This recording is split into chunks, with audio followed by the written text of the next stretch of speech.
में अंग्रेजों को चुनौती देने वाली वीरांगना भारत की धरती केवल राजाओं और साम्राज्यों की कहानी नहीं कहती, बल्कि उन आत्माओं की गाथा भी सुनाती है जिन्होंने अन्याय के सामने झुकने से इनकार कर दिया। ऐसी ही एक अमर आत्मा थी रानी लक्ष्मीबाई, झांसी की रानी। एक नारी, एक योद्धा, एक माँ और सबसे बढ़कर स्वतंत्रता की ज्वाला। बालिका मनु से वीरांगना बनने तक। 19 नवंबर 1828 की सुबह वाराणसी की पावन भूमि पर एक बालिका ने जन्म लिया।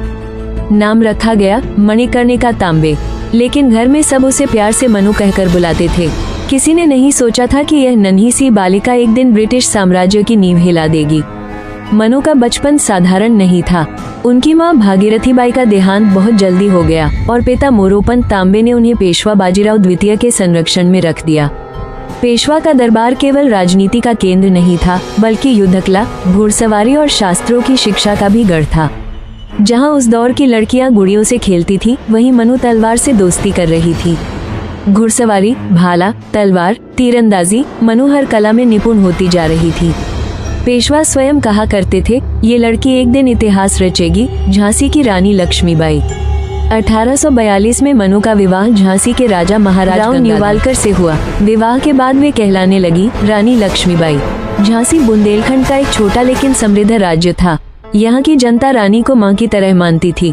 रानी लक्ष्मीबाई केवल महलों में रहने वाली रानी नहीं थी। वे प्रजा की समस्याएं सुनती, न्याय करती और शासन को नजदीक से समझती। धीरे धीरे वे झांसी की आत्मा बन गई। कुछ वर्षों बाद रानी ने एक पुत्र को जन्म दिया, लेकिन दुर्भाग्यवश वो जीवित नहीं रह सका।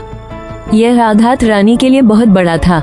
बाद में राजा गंगाधर राव ने एक बालक को गोद लिया, दामोदर राव, और उसे अपना उत्तराधिकारी घोषित किया। लेकिन अंग्रेजों की नजर पहले से ही झांसी पर थी। अंग्रेजों की साजिश और अन्याय। ब्रिटिश ईस्ट इंडिया कंपनी ने भारत के कई राज्यों को छल कपट से हड़प लिया था। उनकी नीति थी डॉक्ट्रिन ऑफ लैप्स।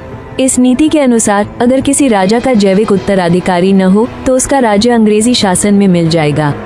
राजा गंगाधर राव की मृत्यु के बाद अंग्रेजों ने दामोदर राव को उत्तराधिकारी मानने से इनकार कर दिया और झांसी को हड़पने का आदेश जारी कर दिया।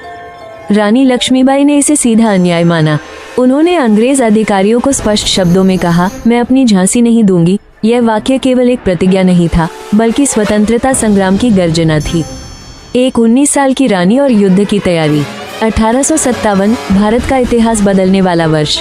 देश के कोने कोने में विद्रोह की चिंगारी सुलग रही थी। झांसी भी अब शांत नहीं थी। रानी लक्ष्मीबाई उस समय मात्र 19 वर्ष की थी, लेकिन उनका साहस किसी अनुभवी सेनापति से कम नहीं था। उन्होंने झांसी की सेना को संगठित किया, हथियार इकट्ठा किए और युद्ध की तैयारी शुरू कर दी। सबसे क्रांतिकारी निर्णय ये था कि रानी ने महिलाओं को भी युद्ध के लिए प्रशिक्षित किया। झांसी की स्त्रियां अब केवल घरों में नहीं, ओर से घेर लिया। तोपें तैनात थी, सैनिक तैयार थे, लेकिन झांसी की जनता रानी के साथ थी। युद्ध शुरू हुआ। रणभूमि में रानी लक्ष्मीबाई का दृश्य अविस्मरणीय था। केसरिया वस्त्र, हाथ में तलवार, घोड़े की लगाम थामे हुए, पीठ पर बांधा हुआ उनका दत्तक पुत्र दामोदर राव। वे शेरनी की तरह युद्ध कर रही थी। अंग्रेज सैनिक उनकी वीरता से भयभीत हो उठे। झांसी की गलियां खून से रंग गईं, लेकिन आत्मसमर्पण का विचार किसी के मन में नहीं आया। कई दिनों तक चले संघर्ष के बाद अंग्रेजों ने झांसी पर कब्जा कर लिया, लेकिन रानी जीवित रही। झांसी से कालपी और ग्वालियर तक रानी लक्ष्मीबाई झांसी छोड़कर कालपी पहुंची, जहां उन्होंने तात्या टोपे और अन्य क्रांतिकारियों के साथ मिलकर संघर्ष जारी रखा।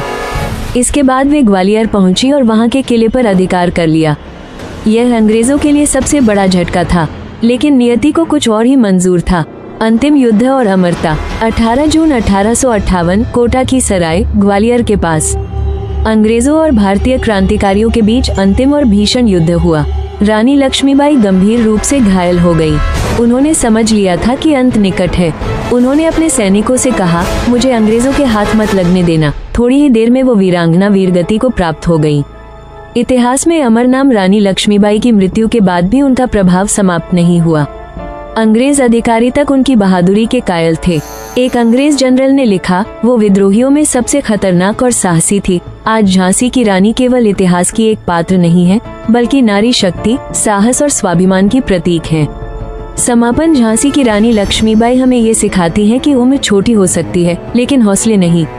शक्ति शरीर में नहीं, आत्मा में होती है। वे आज भी हर भारतीय के दिल में जीवित हैं। जय भवानी।